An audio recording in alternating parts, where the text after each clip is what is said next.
Salve, meu povo! Aqui é o Igão. Ó, ouvindo um podcast no caminho do trabalho ou enquanto prepara a comida? Acertei? Mas uma coisa que eu sei é que cê tá aí no corre. Hoje em dia, todo mundo é correria. Parece até que o dia tem mais de 24 horas. É por isso que Rexona te dá muito mais proteção para você encarar a sua rotina. Rexona, proteção superior a 72 horas por dia. Rexona não te abandona. Desculpe a pausa no seu podcast, mas vim contar uma novidade. O Pão de Açúcar lançou uma nova campanha e aposto que a música não vai sair da sua cabeça. Começa assim. Ser feliz é tudo de pão, tudo de pão, tudo de pão. E aí, decorou? No Pão você encontra tudo que você gosta para deixar momentos felizes ainda mais felizes, onde você preferir e do jeitinho que só o pão sabe fazer. Agora curta o seu podcast. Você que está ouvindo esse podcast, o que acha de uma empresa que sempre trabalha para trazer impacto positivo? Assim é o Google. Como? A Duda da Orbi é um exemplo disso. Ela usa a inteligência artificial para ajudar pessoas a recuperarem seus movimentos. É a tecnologia mais útil na vida das pessoas. E tem o Jefferson da Tributei, que usa inteligência artificial para facilitar o dia a dia das empresas. Eles e milhares de empreendedores geraram mais de 188 bilhões com as plataformas do Google. Tem que ser bom para todo mundo.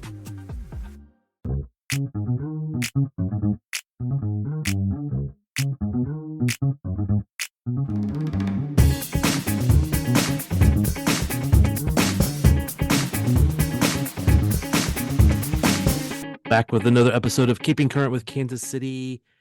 We are currently not on a good trend. This is Thad Bell with KC Soccer Journal. Daniel Sperry, KC Star. Not a good trend. What have we seen these last two games, really? Losses, goals given up that shouldn't be. I don't know. A lot of not good things, Thad. To put it succinctly. Yeah, it feels a little bit like some of the early day stuff without the goal scoring. Yeah. I'm with you on that. Both games the current have had, just taking these two games as a block, right? Of 180 minutes of soccer. And officially it's 3-game losing streak in the league, but one was correct a month ago, and summer cups and other weird cups in between. Yes, I think 6 total wins in between those two losses and all comps. So I mean, 3 straight games lost in NWSL play. All of them have a very familiar theme in the fact that they have scored 1 goal. It was a Temwa Chawinga goal, and nobody else was able to create or finish a chance. And they conceded some goals that they shouldn't. Out of let's ignoring the Orlando Pride game, 6 goals have been scored against them in the last 2 matches. And Thad, I think one of them, I would say, wasn't preventable. Which one? And which one do you think? I was going to ask you, which one do you think that is? Man, I did not go back and review the previous game's goals for this test. So for me, it's the Trinity Rodman goal. That's the only one. Yeah. Ellie Wheeler did everything right in shuttling, not allowing her to cut in onto the left and fire there. She takes the shot with her right foot. It loops up off of the deflection from Ellie Wheeler. She tries to get a body on it. It goes over. And Adie French could have done nothing about that deflection. There's absolutely nothing she could have done. Different story on the other 3 goals that she let in, I thought. Yes. But and I'm not every goalkeeper is going to make every save. That's fine. Occasionally a goal will go in where you're probably could have done better on that, or probably should have stopped that. But in the manner that some of those goals were scored was incredibly soft. And today, if you look at the goals that the Courage stopped, there's a lot of moments where the Current mentally lapse. There's players just standing there.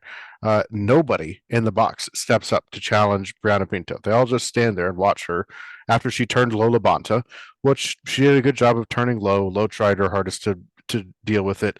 Brianna Pinto is a little bit bigger than low and use her body well to turn the corner and cut inside, but no one steps to her. Haley Mace is standing right there and could have doubled her and cut off the turn, and didn't react to it. The both goals. I mean, Nichelle Prince has to bomb in late and is selling out to block a shot because no one else is stepping up to where Haley was, with Vine. Her first name is escaping me. The first goal scorer for Courtney Vine, for the Courage. No one steps up. She takes a fake shot, cuts inside as the two had sold out, and then there's no and on that action too, in the ball getting out to her, Haley Mace is marking right next to Alana Cook, for the header that's coming into the box. So there's no need to double the manpower there, because you've got to worry about, at that moment, no one's going to score. You got to worry about the flick on. So I think there's some moments there today.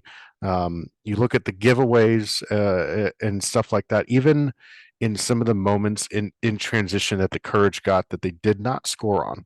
The Current were giving the ball away cheaply in places in buildup where they're wide open. And Sporting have done that over the year. And it caused a lot of the goals that you saw scored against them. We've seen the same thing out of the Current in the last two games. And so defensively, I think there are some issues that their goal scoring in the past has completely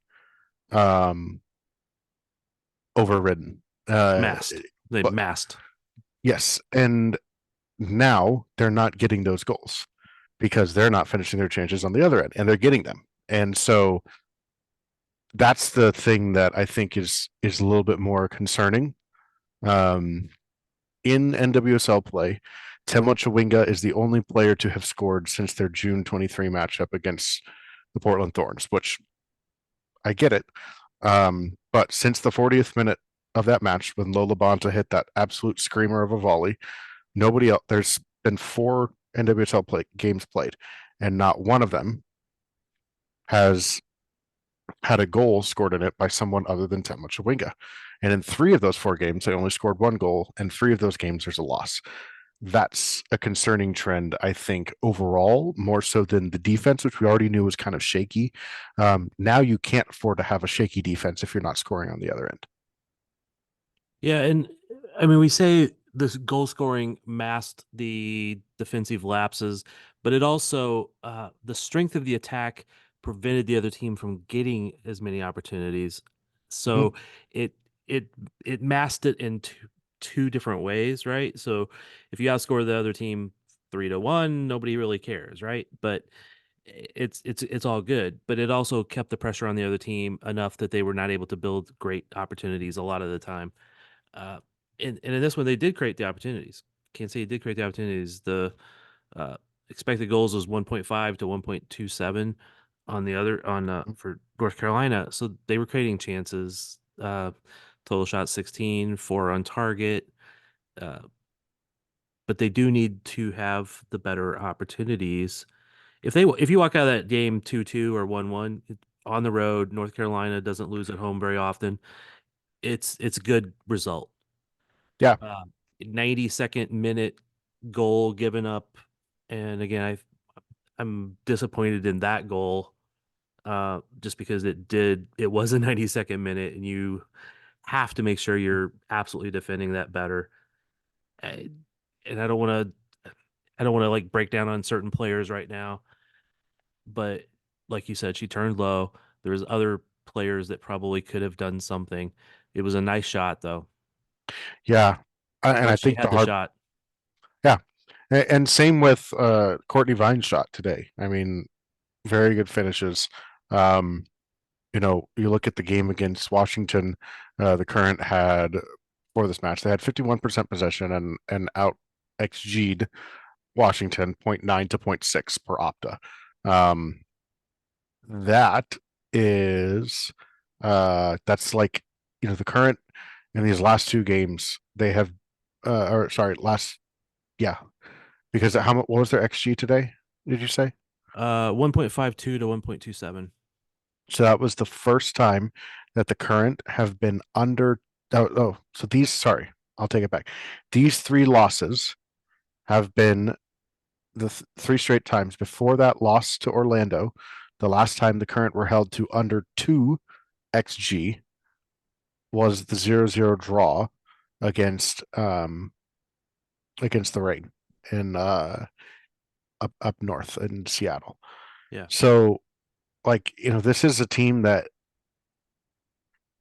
has their strength is in the attack, and the attack has dried up a little bit, and the attackers haven't changed that much in all of this. So I think that's kind of, I don't know. My standpoint in this is that ultimately the attack, in those moments you can criticize individual defending, which I did. In those moments in Washington, you can criticize some goalkeeping too. Yeah. Which is why we saw Alma Schultz today, which I didn't think she did a bad job. Both of those shots were incredibly difficult to stop. Very good shots that were taken, and a lot could have been done before the shot was taken to prevent the shot from happening. But this is a quote from Vlaco that kind of stuck out to me from today's game, and it was this was at the end because I asked him. I said, "What is there something wrong that the team is doing as a whole, or is it come down to individual stuff?" And he said, while there are team things that can be better, he ultimately believed that it came down to individual execution of the moments. I'm paraphrasing him talking about the fact where he says he does say it comes down to individuals.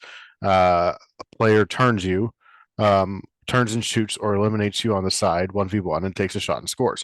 On the other side, we have plenty of those, and the opponent are able to block every one of them. So we have to be better in those moments. And so in reality, it's both those moments, right? Like, you want the defense to be better in those games. And the original quote from him at the start of the press conference was 100% correct. If we score a game, if we score he says we don't need to create 15 chances to score more than 1 goal. When we go on an away trip and score a goal, that should be enough not to lose the game. That should be enough to win or tie. We cannot give up goals and expect to be successful. So it's twofold, the problem here. And some of the goals that they're giving up are soft. This is a team that we found their defensive toughness over a good stretch of the summer. But the attack waning is the thing that I think is probably the longer term concern, and the fact that no one else has really been able to produce outside of Chawinga. We saw a little bit in the summer of Dabinia, but it's 2 games now. We've seen an assist from Dabinia. There have been moments where she could have ripped off a shot. She didn't rip the shot. There are moments where she could have played a pass differently and didn't play the pass. So it's like it's one of those things of like, okay, now's the time to make all this stuff happen. And at some point they're going to have to do it. Otherwise, they're going to be really frustrated with the start that they got off to their season off to, and where they're going to end up. Because, I didn't see at time of recording. Gotham ended up losing 2-0 to Orlando, and Orlando's streak stays alive. So now the Current are 9 points off of the top spot. They're 3 points out of out of home field advantage throughout the playoffs, and they're dangerously close to dropping into the point where they're in barely in the top 4. North Carolina would have to do a little bit more, and the Current would have to falter for them to drop completely out of the top 4. However, that gap is starting to close a little bit, and I think the Current need to be careful that this doesn't like snowball. So yeah, I've rambled too much and you haven't stepped in. So Well, that's okay. I mean, you're actually saying good stuff, so I don't want to make it sound like you're actually saying good stuff. this Yeah. time. But looking back at Washington last week, because I don't think we potted after that game because there's Did just not. been too many things going on. Just looking back at that game, the Current had the slight edge in possession, like 51 to 49, essentially. Mhm. Slight edge in XG 0.9 to 0.93 to 0.58.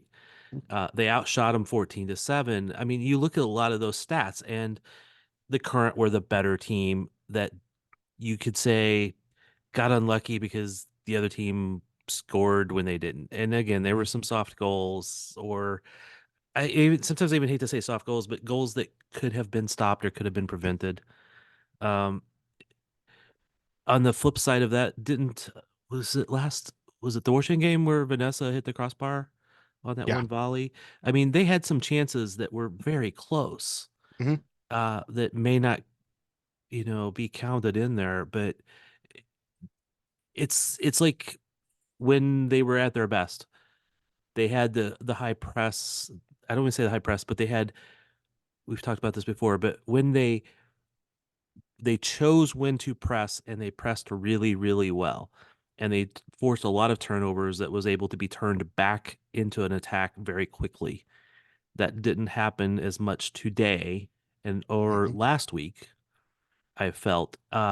This week, Michelle Cooper out, uh, Nichelle Prince in, Claire Hutton out, Bailey Feist in, and I'm not blaming either of those players that came in, but I'm not sure if either one of them was as effective as those other two players. Yeah. I will definitely. I was looking up that on the number of tackles and stuff like that, and I thought the Current for the last two games have kind of stuck with their numbers, about their average numbers for the season, where it comes to duels and tackles won. But I think it's where they're winning them. Yeah. They like you said, they have not been turning over teams as high up the field, um, and at times I think.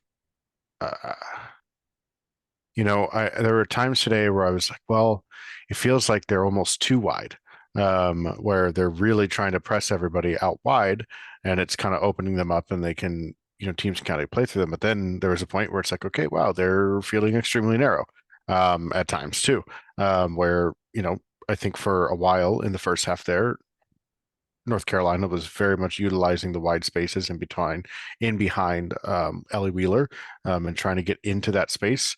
Um, but I also think I think that they did not create as much. This is one thing I, at least just from an eye test, I feel like they hadn't had as much possession in the middle third of the field, to the point where they're in a position that where they lose the ball, they're losing the ball, going into the final third from the middle third. And so they're in a better position to press.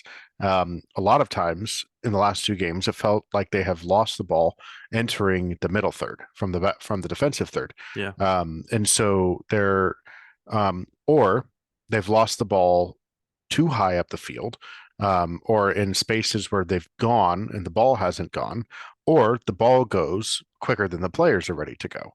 When there's a pass that they can turn and keep the ball and kind of build in some more pressure into the defensive third. I think you saw that for especially that final 10 minutes, of this match, the rain delayed match. I thought the Current actually looked like they were more likely to score. And there were stretches of that where they looked like they were more likely to score in the second half too. Kind of building up to that rain delay after North Carolina scored, but they didn't. But those were the moments of them kind of passing it around inside the box. There's a chance for Jericho. There was a couple of opportunities for Deb to get a shot, or pass it out to somebody whose shot got blocked or cleared. North Carolina did a really good job scrambling and trying to defend all of those. But that was the only time out of the last two games where I feel like I've seen the Current pin someone into their defensive third. And so I feel like they have lost the ball in build up and been more careless with the ball. And more turnovers creates more opportunities, for the other team to do something with the ball.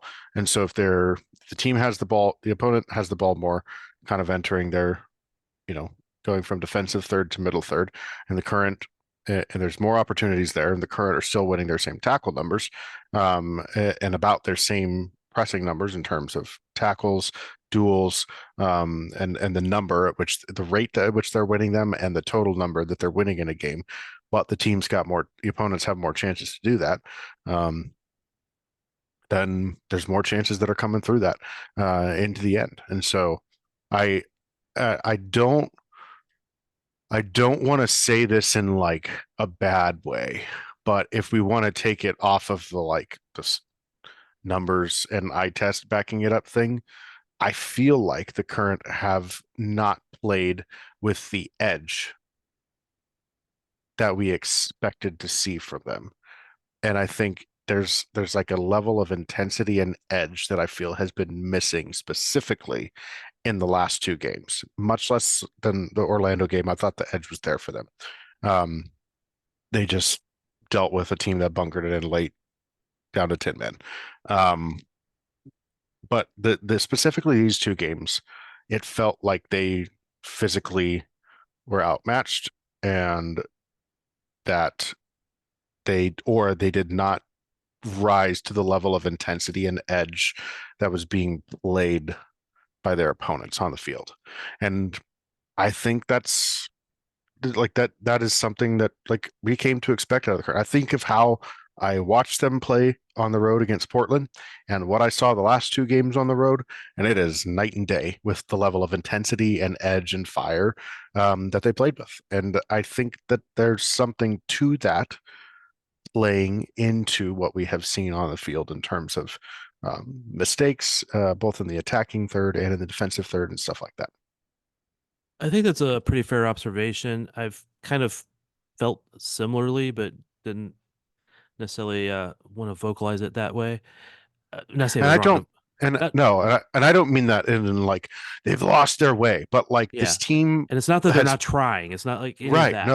No, and I'm also not calling them necessarily unfit, but there's like a line of where the opponent's intensity is at, and the Current all season long have seemed to surpass that. In the last couple of games, that intensity has dipped, and it's shown in the results, I think.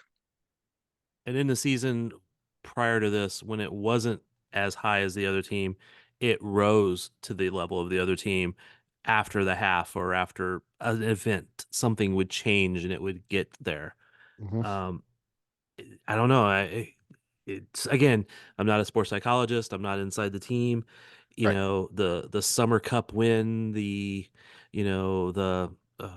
what are the Women's Cup victory. You know, I don't know if that masked any of that, if that or not masked any of that, but like built overconfidence.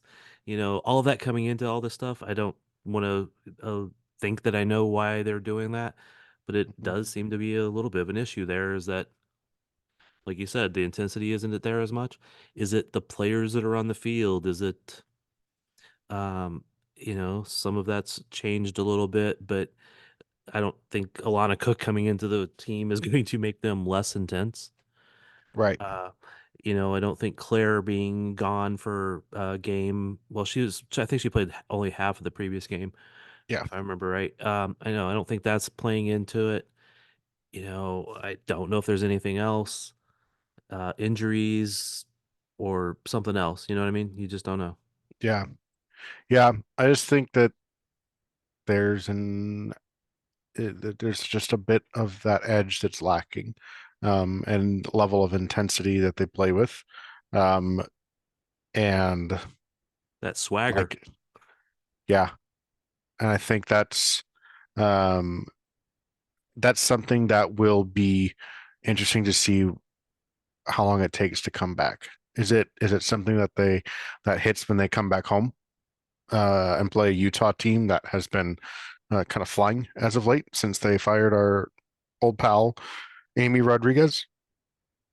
Yeah, because That's 4 results in a row and 3 wins and 2 draws out of the last 6. Not bad. yeah, and they've got wins against Bay FC and a 3-1 defeat of Houston the other day, which Houston, we can all agree, is not the greatest team, but a road win against Houston where you do 4-1 in XG, that's telling that something has changed. Yeah. They're with that Utah team. They're not the team that the Current went and played a few weeks ago. and looked significantly dominant over. So this is one of those moments where, like, how long does it take them to get that intensity back? Because I think that will help part of some of the issues that we've seen. And I think that there's a level of intensity defensively that they found that they've lost again. And there's a level of intensity in the attack that's been missing. That and maybe an intensity and attention to detail and execution that just hasn't quite been there. So I would like to see that come back at some point, and I think their season and the results will trend the right way when it does. So if you're Vlaco, what do you work on? What do you change? Do you change something, or do you just tweak it a little bit and, run some extra drills in practice for defense? Or do you give them the confidence that they're going to solve it? What do you do in this situation? Because I don't know there's any one right answer, right? I mean, it depends Yeah, on the people, it depends on the moment, depends on the psychology, it depends it's on gonna all of that. it's gonna take it. What it's gonna take is it's gonna take a game where they have to grit it out. And you thought that this might have been the result that kind of does that. Um, it was not. And it's turned into the other way of now really kind of ringing the alarm bells a little bit. I think, but they come out and get a shutout against Utah and get a couple of good goals or create some chances, some good chances, and play a gritty game defensively. I think that's going to be it. And I think that's a little bit on the motivation. I think that's a little bit some of that has to come internally too, right? Like, the coach can only say so much. And I think this is the most frustrated I've heard Vlaco. Now, granted, they've won a lot this year, right? But this is the most frustrated I've heard Vlaco in a post-game presser since I've covered the team. And that is one of those moments of, okay, I think there is a frankness about the issues that we'll need, and I think that they have the right type of character in the team and the right type of environment where the issues can be addressed and verbalized and confronted and ultimately worked on and fixed. And the staff can only do so much, though, in instilling confidence and giving a platform for the players to play. Because as we've seen with the other team in town, it can be very mental at times. It can get very player internalized, and they have to be the ones to dig themselves out of it. And it will come with looking and feeling a little bit more like themselves, and it'll come with a gritty performance. All right. Before we go any further, we're going to take a little break. But when we come back, we're going to talk. We've talked mostly negative. We're going to talk a little more positive. The game in context, maybe, of the grander scheme, and also a little context of maybe what's been going on with the team. A lot of different moves. All right. Be right back.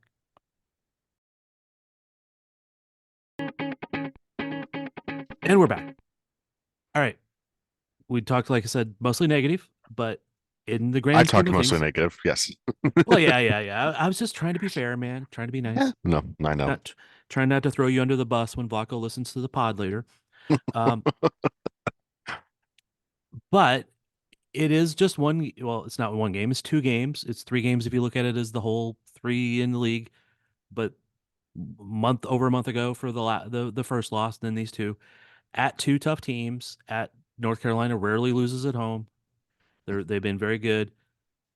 If it was just a one-off thing, you look at it and go, okay, 2-1 loss. If it wasn't in like 2 in a row, 3 in a row, sort of, do you even look at it as this negative?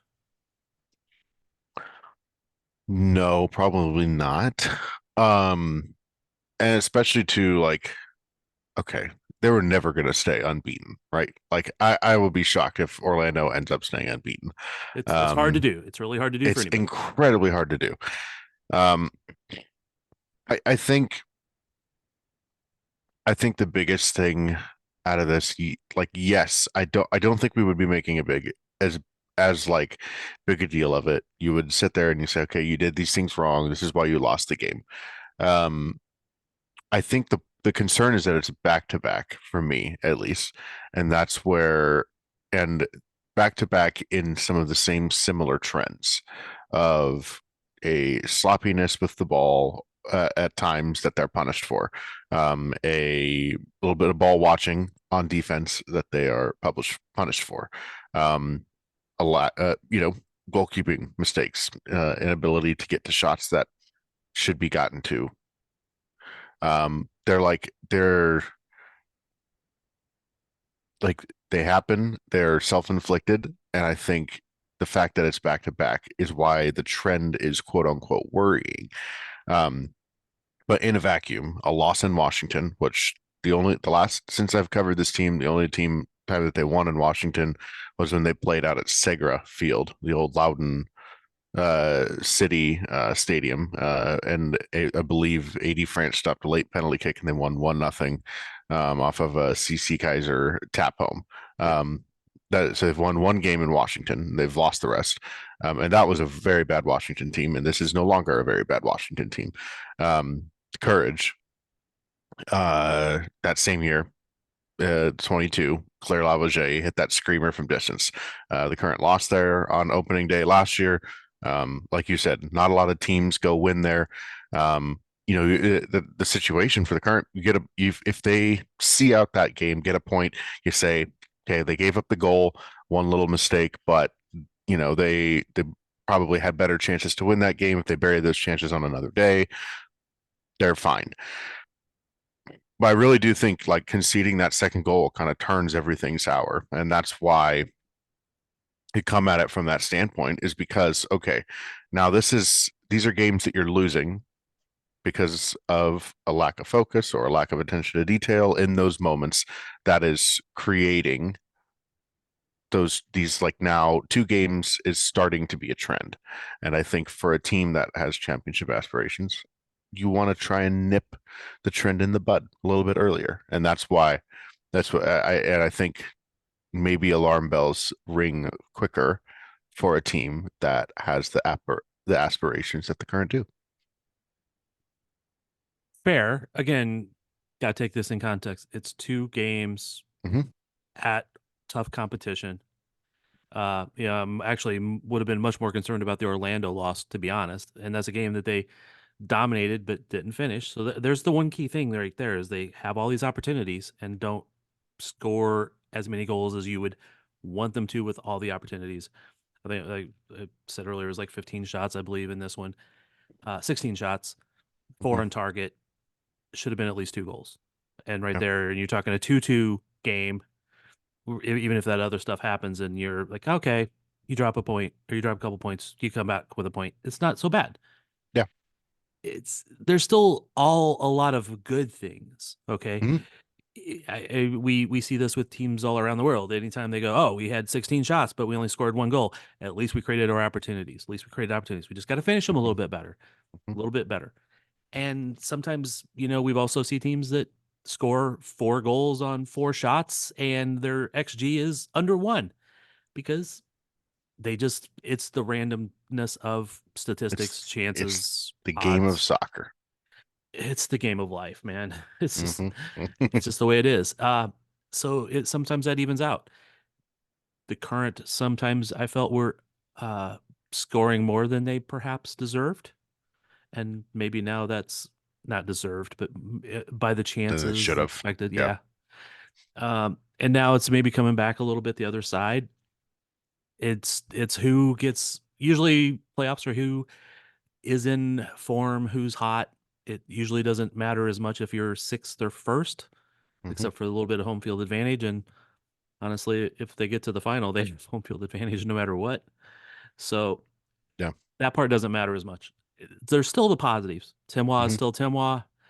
We've seen Dabinia get close to back being to Dabinia, at least in the summer games. Don't know if this is a little different. I would say on the Dabinia thing, the pass that she makes to Timoa Chawinga last week is incredible. Phenomenal through ball. That is the one side that is nice to see the playmaking aspect come from Dabinia. And in this one, there were a couple of times where she just dribbled through the North Carolina defense. And you're like, okay, where I was talking earlier, the decision of when to shoot or take an extra touch or pass is like just off in those moments. But they're moments of Debinha that we haven't seen at all for stretches this year until these last few weeks. So that is a very good thing. And to see Temwa still getting on the scoreboard, I mean, goodness, we didn't even talk about it. She's got a record, right? 7 straight games in the NWSL with a goal. It's the all-time, it's the record for most consecutive games with a goal. She is phenomenal, and it's an incredible thing to witness. And I think her finishing ability has gotten sharper over the last few weeks, maybe this latter part of the season. I mean, she really is just on an absolute tear. Yeah. And so, I think you had said you wanted to talk about things that have changed in the team. Do you think that one of the more consistent changes that we've seen and a player that was pretty important to build up, do you think Izzy Rodriguez over not playing on the left-hand side over Ellie Wheeler changes the way that the Current look? And do you think that's had a positive or negative effect? Because I have my slight thought on it. Like a lot of things in life, I don't think there's a one answer to that. So when you say has a positive or a negative effect, yes. Okay, I think Yes, well, Izzy. it's had an effect. Yes. Um, What do you think it's been though? well, I mean, Izzy is. I feel a little bit better at connecting the passes. Although Ellie had a very good pass yesterday, well, Yeah, to Timwa. but it was on the right-hand side Yeah, of the field. but the one thing that Ellie brings, I feel way better than Izzy, is just the physicality. Like she's a little okay, a lot more willing to hammer somebody, Yeah. and she's more physical in that regard. I think Izzy's Mhm. a little more build up play, a lot of that type of stuff. Maybe I'm not sure which one to say is the better defender because one's a little more placement, angles, etc. Ellie's a little more, again, a little Mhm. physical. Not saying she's not good at the other stuff. It's just a little Mhm. bit one way or the other. Yeah. So I don't.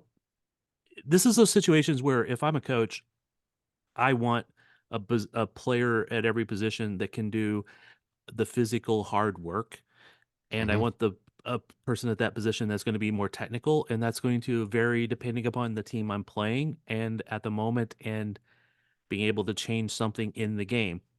So if I needed a goal, I'm down late, I bring in Ellie. I bring in Izzy maybe to help that if Ellie started, and vice versa. If I'm up a goal, maybe Ellie's the one that I want at that moment. So Mhm. I mean, you can see that in a lot of spots. Is the way I would see that. Yeah, that's a good observation. For one, um, I'm of the belief that, and I'm not saying Vlaco got it wrong or anything here, but I liked what I saw from Ellie at right wing, and I thought that what she did when she moved over there, she brought back some of the things that Michelle Cooper is Yes. really good at, which is the physicality, the high press, the motor. She's really good with the ball at her feet, and she can carry, she can cross, because she has been an outside back for the last 4 years of her collegiate life. There is that like to her, and you mentioned the pass that she played to Temwa, but it's the recognizing of space that she saw. She was tugged to the height to the touchline, and Nichelle Prince was not. Nichelle Prince was playing much more centrally, very inverted, and Haley Mace wasn't necessarily it. Like Haley Mace has not been the bomb at forward fullback very often this year, and so I thought because when you have a forward, a winger tucking in like that, you need the outside back there to provide the width in the attack. And so when Ellie switched out there, I actually thought that the Current That was when the Current had their better moments because they were physically repressing very well, and they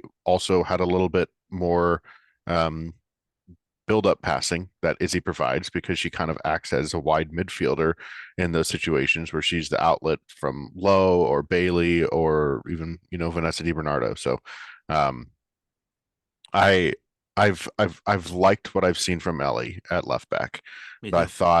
I thought that switch gave us a glimpse of the team that we saw, over the summer or even during, stretches of the regular season before the Orlando game.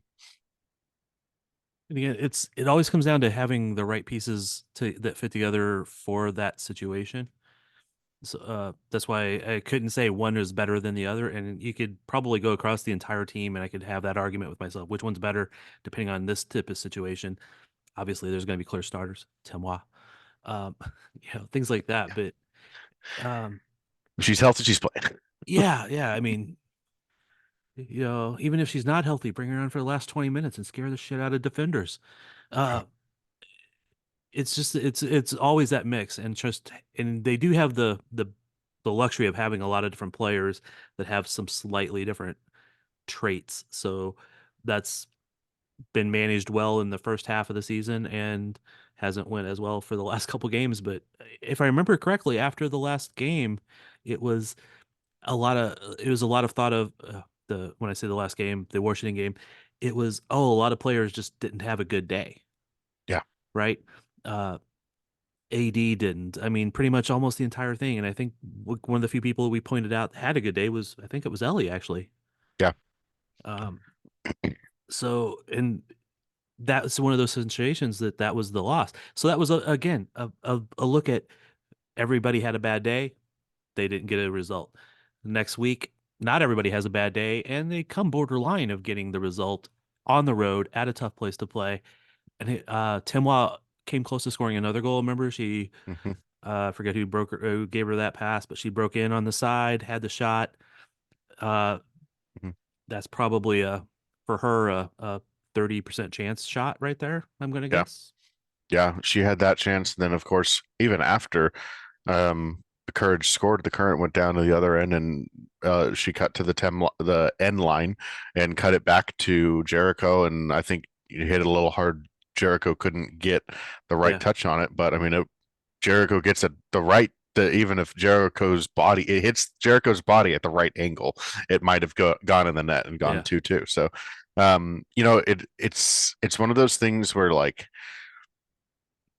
yes, I certainly feel like I've been hypercritical of some of the moments that have occurred over the last couple games, but your moments like those, that's the fine margins Right. of when it comes down to when it's really going to count, and you have to win this game or you're done. Those are the fine margins that you have to be prepared for, and you want to see a team, if that team has aspirations, you want to have seen them overcome those fine margins. And I think not doing so in a couple of games in a row here in league play against high quality NWSL opponents. Granted, they did beat the Courage 2-0 at home during the wonderful Summer Cup. And they beat them 1-0 here, I think, previously. Yeah, previously. Yeah, I think those are being able to execute those fine margins consistently is the mark of a championship team. And That didn't happen in this one. didn't happen in this one. But it is And there's those time. fine margins. It is Yeah. those fine margins between two good teams that get you the Yeah. win at home and they get the win Mhm. at home. So they're relatively Yeah. equal teams in that regard. Mhm. It does it. A lot of people will look at this team lost however many games. They were borderline, like one play could have changed everything in each game. Mhm. Yeah. That didn't, but it could have, right? So that it's not like that far off. So it's not like the Current just became bad. They Mhm. didn't. They went to North Carolina. They took the lead. They had it tied until stoppage time. And again, I just re-looked at the play a minute ago. you know, two people could have stopped that play that didn't happen. Mhm. The first goal they scored, two people could have stopped that play that didn't happen. Mhm. And I think one person was in both of those. I'm not going to call her out because she'd kick my ass. But anyway, uh, it's just those fine margins. So I'm not like overly concerned. Yes, they got to do whatever coaches need to do to the team to say, hey, straighten the shit out and we will be better in the next game. Mhm. Now, if the next one's a loss, I think then you really start like, alarm bells. Two, what's the saying? Something two is what? Three is the trend? Or is it two is it what is what's the phrase? Like three is a streak kind of thing. It's three is a streak. Correct. Yeah. Because I always joke when a team goes on 2 games winning, I'm like, oh, it's a streak. And people are like, no, it's not. Nope. All right. Altering the conversation now. Summer transfer window is over. Mhm. Although I'm not sure the last transfer has been announced yet. But I get the same feeling. yeah, I get the feeling we probably both know who it is, but not. Mhm. I don't want to wait to post this pod, although I think it will actually be posted today. So, a lot of moves. How do you? My impression of this window has been they have been doing a lot of fixing of the cap. There was a lot of problems with the cap, and by that I mean players being paid far above the value that they were providing, and they needed to do something so that at the end of this year, especially with the new CBA, with all the free agents and all the different rules, that they wouldn't be in a bind where they couldn't bring back players. So they needed to move things, get salary cap right, get their budget in a better shape so that they will have a good team next year as well. Is Yeah. that kind of the impression you've gotten as well? Yes and no. Um, I mean, also at the same time, like when you look at um like the moves that they've made, a lot of them have been to fill holes. And maybe when you have salary cap issues like that, if you say, and I will, I don't know how many times I've seen this joke of like, uh, you know, don't ask me about the salary cap every time a KC Current signing is made because nobody knows where they're at against it. But it seemed Yeah. impossible that they'd be able to keep as many players as depending on what kind of deals they were on. I think the Alana Cook extension is good. I think they've also done some Ellie Wheeler. Believe there's one more extension too that should be announced at some point. 2, I believe. Okay. At some point, those should be like in locking down like the long-term core of Right. this squad. You have Gabby Robinson, you have Izzy is on a deal, you have Ellie Wheeler is on a deal, you have Alana that's on a long-term deal. Those are there's like a starting to be a lockdown of the core of this team and the spine even of this team.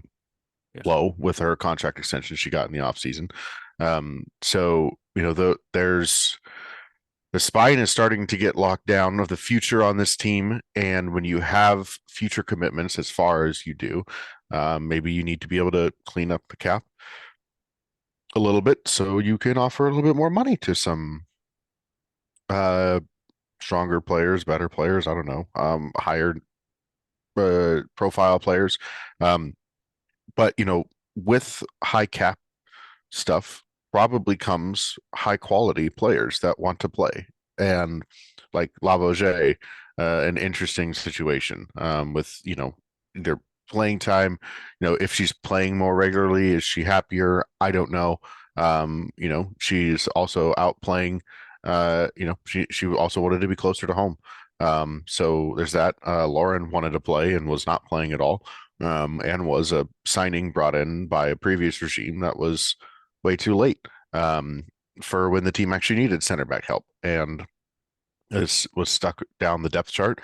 And so for me, I see Lauren on the way out. You think, okay, you're a younger player. You need to play if you want to continue to advance your career and continue to play in the Brazilian national team. And so, um, certainly those moves might have some cap ramifications to them, but at the same time, they also like that's what happens when you have a roster that's stacked like that, and so you've had to fill holes.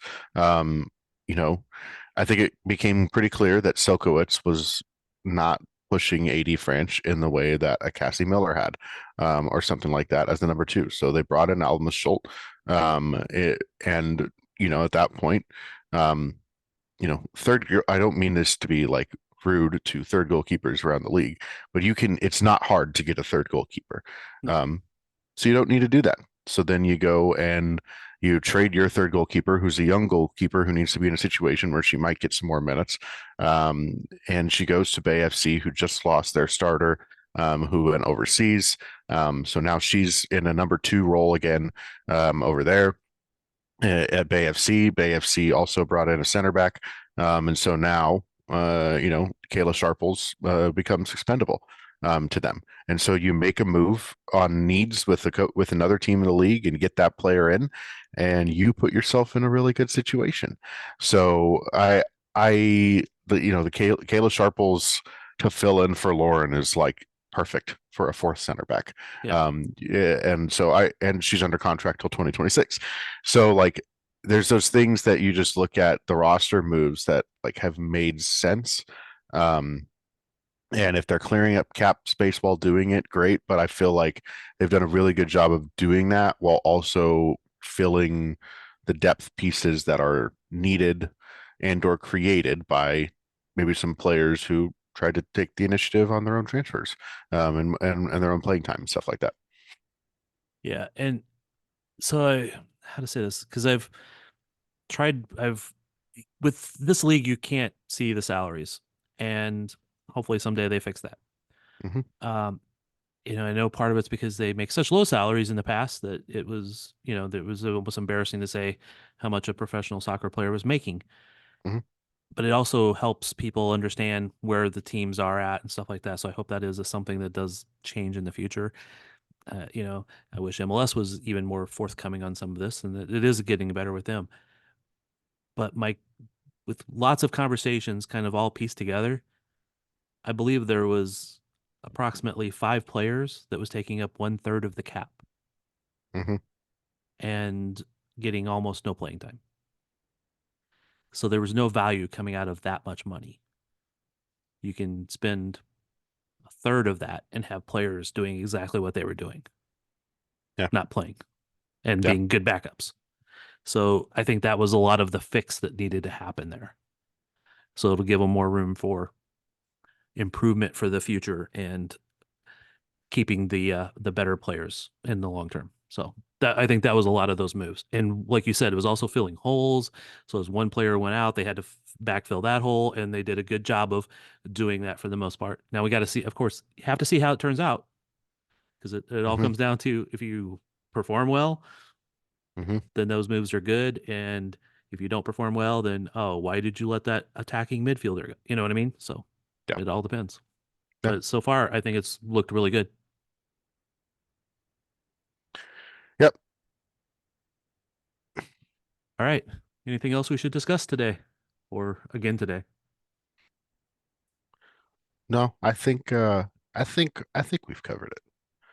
This is still a good team, and they will.